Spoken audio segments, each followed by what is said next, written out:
broadly speaking, and this is very broad, and this particularly more, so most of my experience has been talking with a lot of veterans. We do, since the USO is so tightly interwoven with World War II, we've done a lot of World War II veterans interviews, Korea and Vietnam to a lesser extent. And I think there's a sense of duty among veterans, especially of the older generation. Like, why did you serve? Well, we were at war, my country called, or I was drafted and I wanted to do the right thing, depending on the age, right? So some are enlist through a sense of duty, an obligation to the country, wanting to give back, or you're drafted and they just want to do their best, but of course you also get a lot of the draftees, the older they get, a little more blunt. So they fall into two categories. You'll get the older the veterans tend to get, the stories get a little wilder, the sense of duty a little bit bigger, or they become much more blunt and they're like, I was drafted and I was just doing everything I could to get out of there. I was going to follow the letter of the law, but there's no sense of duty. It was just an obligation. I was just doing what I needed to do. But I would say post-draft, the main difference is that I wanted to give something back. I mean, occasionally, of course, you meet veterans who enlisted for other reasons. I enlisted, for instance, I've met several who, I enlisted initially because I wanted to get that GI Bill or get the training, and then they just fell in love with being a member of a team, or they got a chance to do a job and then they stayed on instead of getting out after 4 years, that type of thing.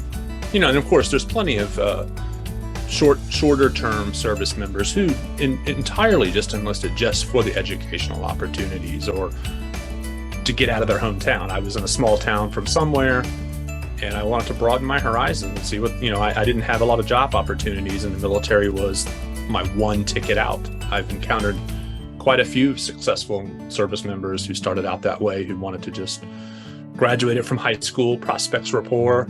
They met a recruiter. The recruiter was maybe one of the first adults who showed genuine interest in them. And they went on, they liked the military it happened. And then 20 years later, they're still, they're getting ready to retire. So I'd say that sense of duty is the main difference between civilian population, your average veteran, active duty. Now, active duty is a little bit different. Sometimes, and they're in the middle of it, they don't, talk to a kid who just got out of basic, they're going to say, I want to serve my country. They're going to be in that kind of mode, that automatic, yes, sir, I want to serve my country kind of mode.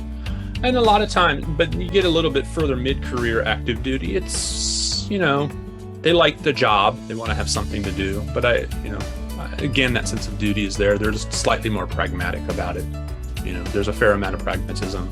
It's a good job. I wanted to do something, use my mind, be active and not work at, nothing wrong with working retail, but in like a small towns, their options were working retail or working a local factory, that type of thing. They wanted to get out and use their, prove themselves there's a lot of that with the younger kind of little hyper masculinity aspect of it every so often, or maybe not even hyper masculinity. Maybe there's a little bit of competitive. They want to prove something to themselves, either physically or mentally. They like that challenge.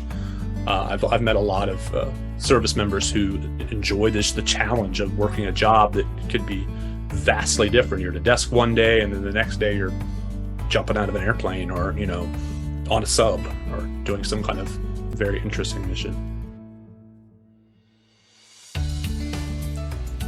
So when veterans offer their material to the collection, it is often a very emotional experience, because the material that they're donating can be very charged. It's from a period that often wasn't pleasant. It can carry a lot of trauma within it, and you should know, working with a veteran, that just seeing that piece or talking about it can stir up those memories and can be a very difficult experience. Is it important to record? Yes, but it's important to remember that it's not easy for that person to talk about. It needs to be approached very sensitively.